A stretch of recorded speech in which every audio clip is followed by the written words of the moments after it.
So the other day I was having breakfast, and God, I love breakfast. I was having oats, and I usually put milk and honey and shaved almonds, things like that, on my oats. Then I proceeded to tip some, ground cinnamon onto my breakfast, and my clever brain, it cracked me up, thought of this little pun, cinegrain, because, it's cinnamon, there's grain. See what I did there? Cinegrain. So anyway, that was a few months ago, and ever since then, I pretty much couldn't stop thinking about it. All I could really think about was this, which is, it might look pretty boring, but this shit is freaking sick. Basically, what we can do with this is amazing.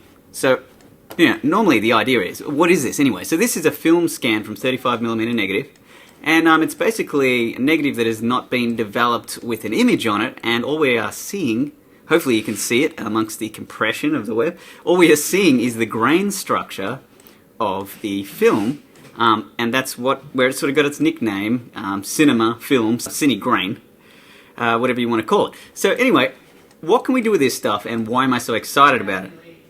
Well, let's have a look. So we're in Photoshop right now, and what I'm going to do is just jump over to this shot of my gorgeous girlfriend, Laura McCann. Now, I shot this with a digital camera, and here if we just have a look at 100%, you can see it's very sharp, it's quite digital looking, and one way to get around that, or sort of a creative effect that we can add to this, is put this grain on top of the image, like so.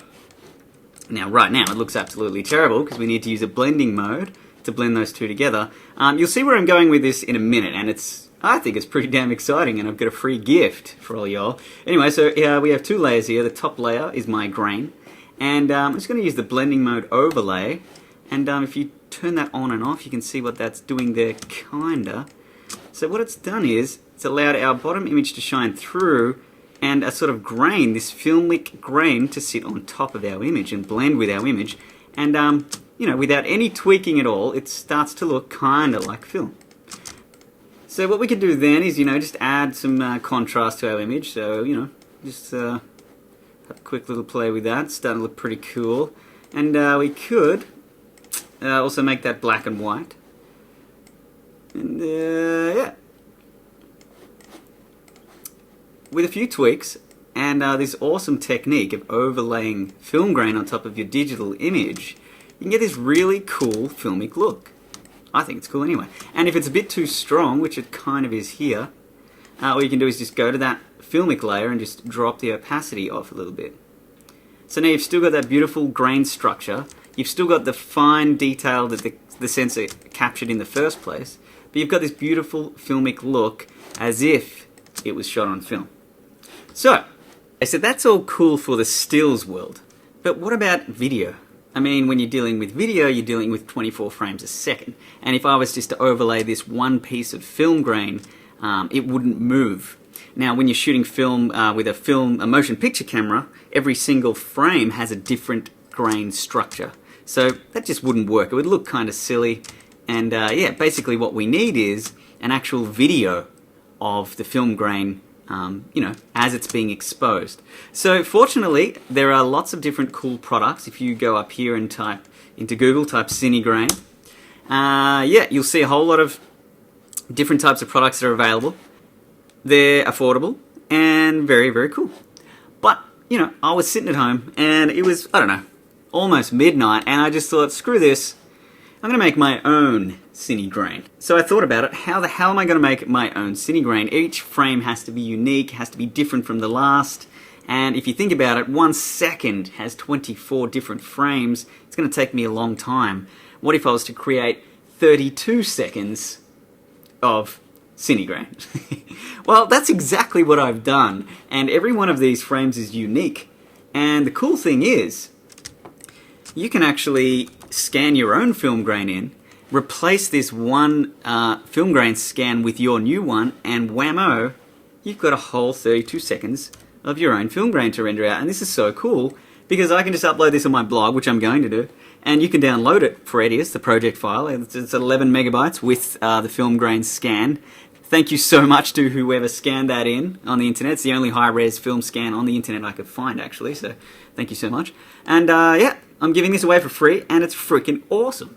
We're going to have a look at some of the results in a second, but basically, yeah, all I did was, this film grain scan itself, we just go to the properties of it, it's 4,778 by 311.9, which is roughly 12 megapixels worth of film scan, and the project that I'm creating here, or I have created, is about 8 megapixels. So I've had this extra room to play with. How did I create individual frames using this one piece of film? Well, basically all I did was laid it down, went into my layout tool, and if we just zoom out here, you can see that with the layout tool I've just repositioned my piece of film grain 1,000,000 times. And that means that every single frame is unique. So there's not a lot of variation, but trust me, there's enough. And when you play with this, you'll see what I mean. It's comparable to products that you buy, I think, and hopefully you guys get a lot out of this. So let's jump in and have a look at how we can use this. Before we do, I'll just give you a quick heads up on how you would export this. So basically you will download this project file for EDIUS 7, and it should just open and look exactly like this.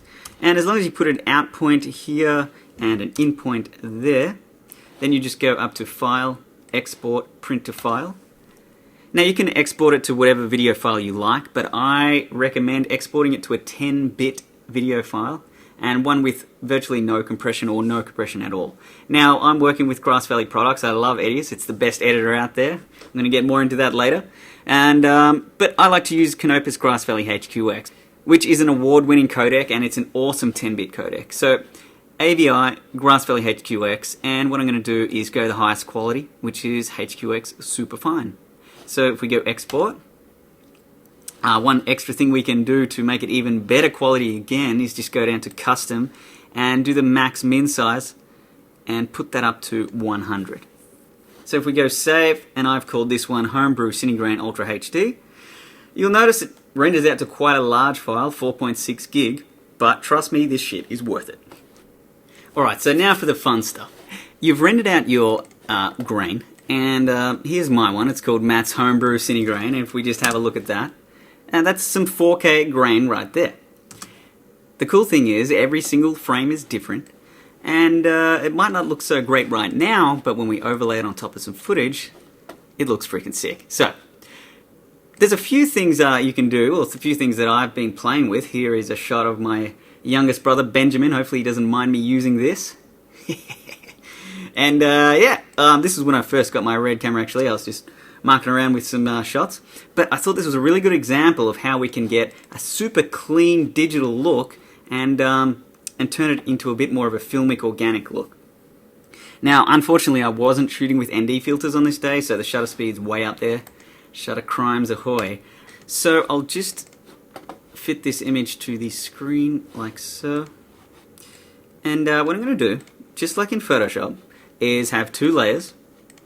Bottom layer being the footage, and top layer being my homebrew. I'm just going to throw that on there. 32 seconds worth of glory. Now in EDIUS, if anything is larger or smaller or misfitting to the project size, EDIUS will just fit it from top to bottom. So as you can see, this homebrew is 4K, where if we go to the project settings of our current project, we're only in 1920 by 960. So the 4K footage has been shrunk down, but what we need to do is go to the layout properties of that. So click on the film grain, go to the layout tool, and you can see here in the stretch properties, it's only actually 44% of its actual size. So what we can do is make that 100%. And if I just shrink this view down a little bit, you can see I can move my grain. It's much bigger than 1080p. I can move that around and we can just plonk that there, press OK. Now next up you're thinking, well, how the hell do we blend this? Where are our blend modes? If we go to Effect, go down to the bottom of Effects into the Keyers folder, expand that, and then you'll find all the common blend modes, one being Overlay. So we just grab that Overlay mode and drag it down to the transparency portion of our video track. Now, this is probably a good time to pimp my blog. If I'm moving a little bit too fast or you're not familiar with EDIUS, it's a free 30-day trial. Get on this shit. It's the best editor out there. And for some free training, visit mattscottvisuals.com, which is the best cinematography blog you will ever come across. And if you go to the tutorial section at the top, there's, you know, around 20 hours or more free tutorials. A lot of them are EDIUS based. Even though I've designed them for EDIUS, you'll be able to pick up a lot of tips and tricks for just color grading in general. But I do go over, you know, there's 5 parts to a color grading series, and then I actually go into transparency and I talk about alpha channels and blending modes and things like that. So if I am going a little bit fast, make sure you check out the free tutorials. There's heaps in there, some for Red Cine X even, and Premiere Pro, and some noise reduction stuff, and DaVinci Resolve. Anyway, I love helping out the community, so yeah. So we've placed our cine grain on top of our video footage. We're going to use overlay and drag that onto the transparency track of our grain, and whammo. Check this shit out. No color correction, no curves, no nothing. If you look at this, we've got instantly this 35mm film look. It, you know, it looks more like 800 ISO sort of grain here. It's quite large. But this is where the cool part comes into play. Now we can really customize this homebrew film grain and get it looking as awesome as we want it to. So what do I mean by that? Well, firstly, we can just press Shift and we can drop the opacity just like in Photoshop. And we can change the intensity of the grain. Before we do that, let's just have a quick look at the differences between the grain and no grain. So if I click on the information palette of our top track, information, go to the layout tool, and instead of using the transform properties, I'm going to go to the crop, and I'm just going to crop it like so. And let's press OK there. Now you can see full screen how drastically different this is, and probably how over the top this film grain looks. So how do we sort of combat that over the top look? Well, one of the ways is we can just simply press Shift, make sure you've enabled mix here, press Shift in the transparency section of our track, and we can drag the opacity down to anything we like. Another quick and more accurate way to adjust the opacity of a track is just to right click on that line, move all, and type, for example, say 65. And that's going to move it all down by 65%. And, you know, it's starting to look cool. It's starting to look like film. Let's just have a look at the differences here. How awesome is that? So you've got this super crisp, super digital, clean look on the left, and this sort of organic looking film look on the right. And remember guys, this is free. I was freaking out about this last night. I'm super excited. And yeah, so that's one way we can sort of back it off a little bit, but I'm going to go crazy with this. There's a whole lot more you can do. So another thing we could do is we could expand it to its full 100%. So it's, you know, 100% opacity. Let's go back to the layout tool, and this time instead of making it 100%, this time I'm going to make it 50%. So make sure that I'm on the transform properties of my layout tool, and I just go stretch to 50%. Now if we just get rid of our cropping from before,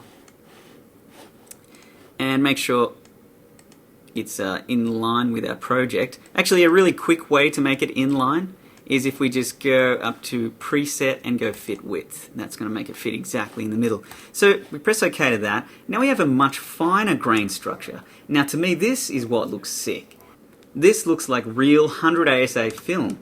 I mean, look at the textures, the details. We haven't lost any resolution, but we've got this beautiful grain structure, and I'm just loving this. This is 100% opacity as well. So that's just simply dragging and dropping that grain clip, go to effect, go to overlay, drag that down there, and wham, we have this awesome film look in the works. So what about other characteristics of film? So yes, there is film grain, that's one characteristic, but what about the way highlights blow out? Or sometimes the way highlights bloom, it's called. So even on films like Django Unchained, you'll notice that all the highlights in that film, and a lot of other films in Hollywood do this as well, they've got this sort of beautiful glow to them where midtones and shadows don't. How do we achieve that in post? Well, it's real easy, and let's combine it with this film look that I've created as well. So what I'm going to do is we need 3 tracks to do this. I'm going to move our film grain to the top layer, and I'm going to duplicate our video track just by click, drag, press Control, and that'll create a duplicate. If you're working in Premiere Pro, you can press Alt, drag, and it'll create a duplicate. So now we have 2 tracks. Nothing seems to have changed as yet. What if we change the blend mode of the middle track to screen? Now you can see this sort of blown out look. And next up, what I'm going to do is go to Effect, go to Gaussian Blur, which is a 10-bit filter. It's absolutely beautiful, this Gaussian Blur. And I'm just going to drop that down to about 2%. So now we have this extremely diffused sort of look, but we're still managing to hold on to sharpness because we're using a blending mode of screen. The only problem is that everything's glowing here. I just want the highlights to glow and bloom out. One way to control that blending mode, the way the screen blending works, is we can place an effect called YUV curve just on top of that track. And with the YUV curve, what I'm going to do is just crush the blacks. And what this is going to allow me to do is only let the blooming, the glow effect to come through on the highlighted portion of that clip. This is really, really cool. So now we're really manipulating this film look and really being creative with free tools here. So another cool thing with EDIUS is we can always split before and after and just have a look at what we've done. And press OK. What I'm going to do is just turn off this track and just have a quick look. So as you can see, we've added this diffuse glow just to the highlights. And it might be a little bit strong, so I can just hold shift and drop the opacity there. And once again, let's just turn it on and off. How awesome is this? We've got a diffuse glow, we've got film grain structure, and we've got this beautiful saturation, this awesome sharpness. Maybe a little bit strong there. We can always go back into the Gaussian blur, just drop that down to 1%. And remember too, we can always control how much is glowing and where, just with this curve.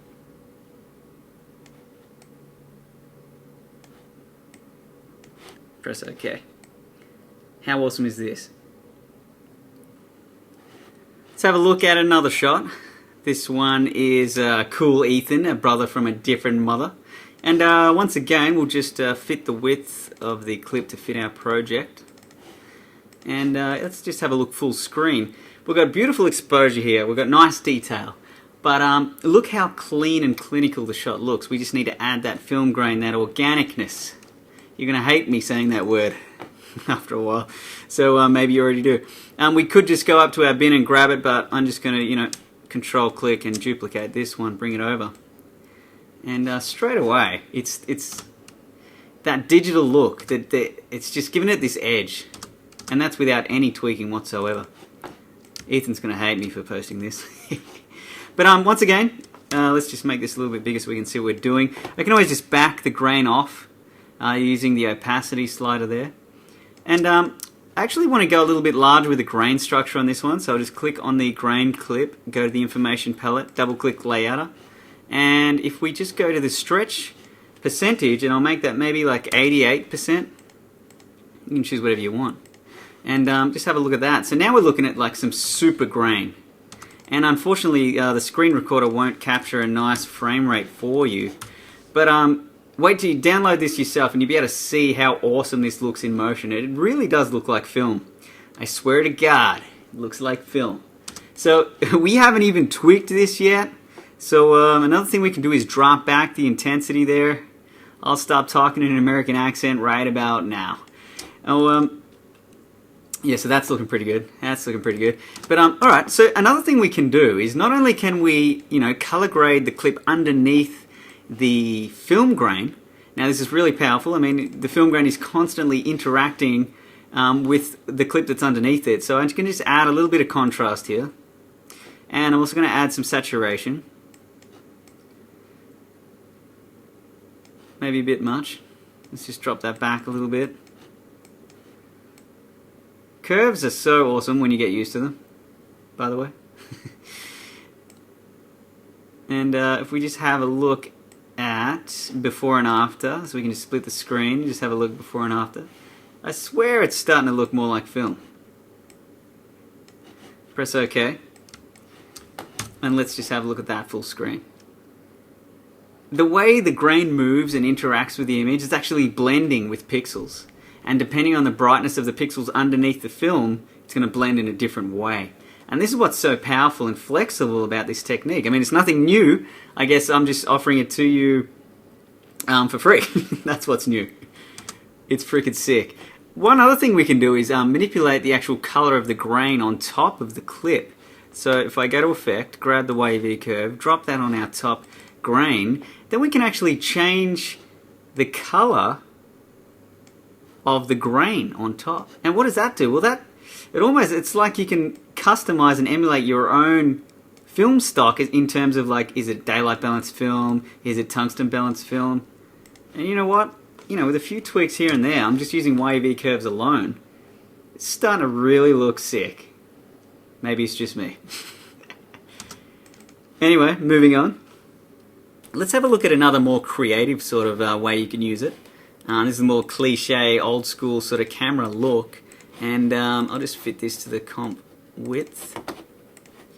So I shot this one with the 5D Mark II, just using the standard H.264 settings. It's just a quick focus pull here. I think this is Jerry Guionis's camera collection, actually.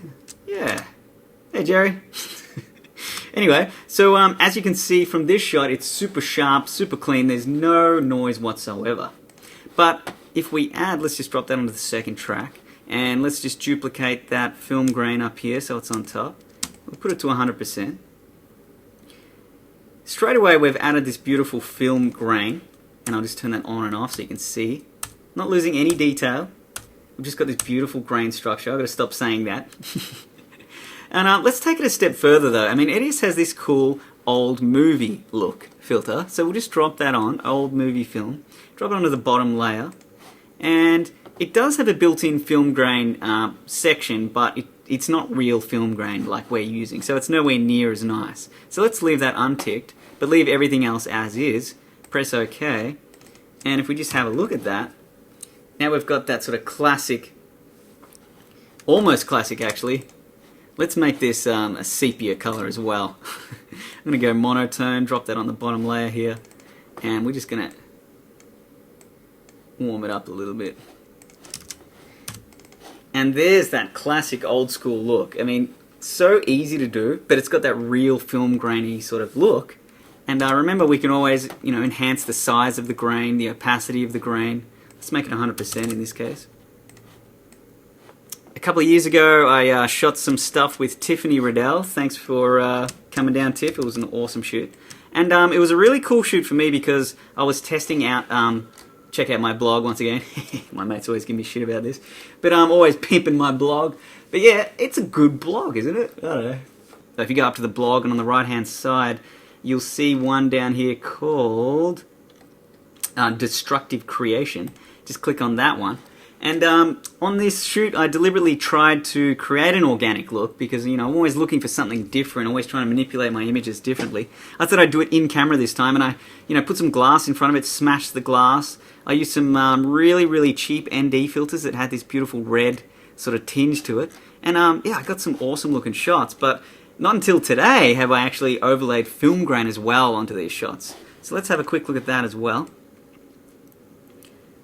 This shot is particularly one of my favorites. I just love all this, you know, broken bokeh and all these shards of light coming through, that flare, and that beautiful deep red look.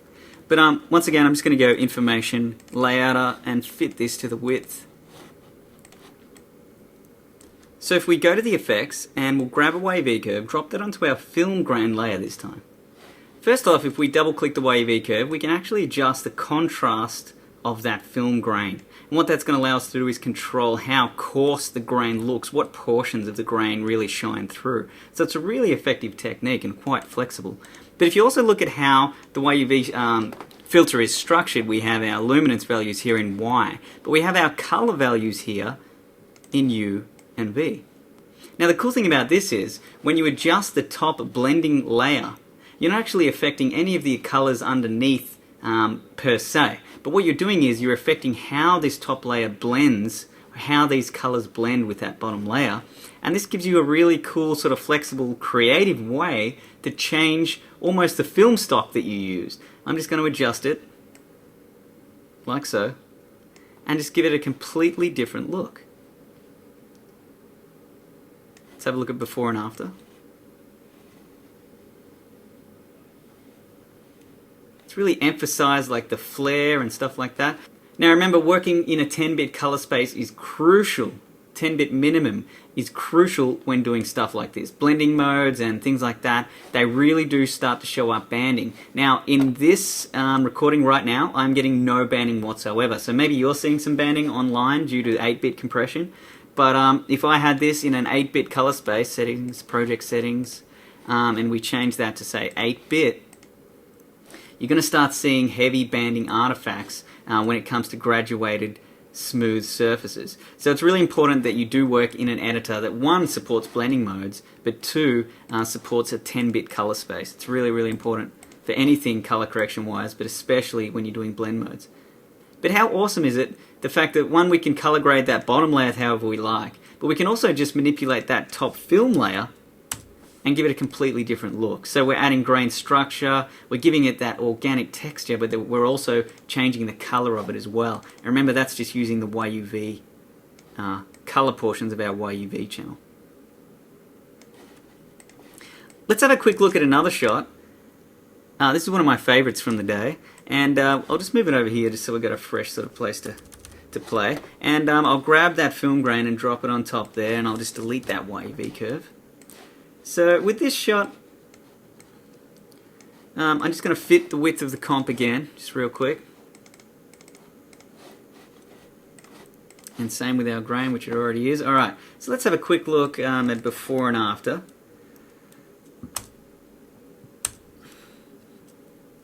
So already I'm shooting wide open on a 51.4, so we've already got some fringing problems and some softness here and there, but I've also got that broken glass filter in here as well. We've already got a nice organic look going, and then as soon as we add the film grain, it just adds that extra texture. But I'm just going to try one more time that sort of blooming highlight glow mode, just to emphasize it even more. So I'll just click, drag, press Control, so we got two of those. Go to Effect, go to Gaussian Blur, and I'm just going to blur it. Look how beautiful that 10-bit Gaussian blur is. It's really nice, real time as well. So we just Gaussian blur that to about 2%, and then we go Effect, Screen, and now that blur's coming through. We just need to adjust how much of it comes through with a YUV curve. And if we just drop those shadows, only the highlights glow. So here we have a pretty freaking awesome look. Get on this film grain stuff. It's super fun. It's super free.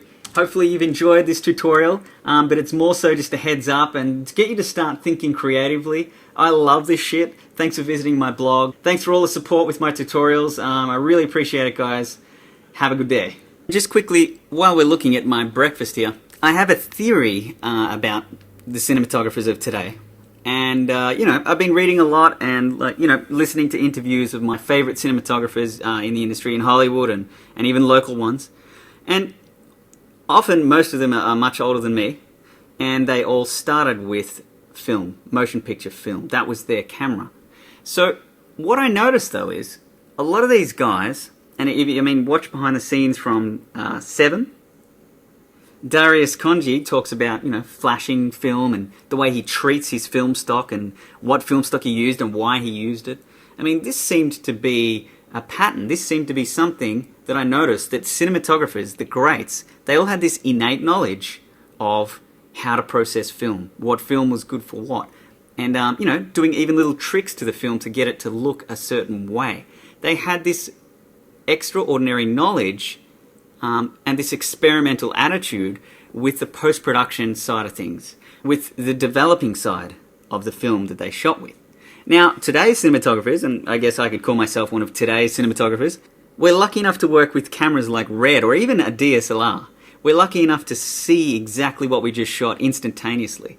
And we're lucky enough to have tools, free software, to grade footage, to manipulate our footage. But what I'm starting to realize is, we don't work with motion picture film, but we still need to understand the medium we're working with. We still need to be able to push the boundaries and really know how to develop the footage that we've just shot. And that's why I study color correction every single freaking day. That's why I'm thinking about ways to manipulate my footage to get it looking a certain way. That's why I look at my breakfast and think cine grain. The best cinematographers, they know everything about their camera, but they also know exactly what to do with the footage later on.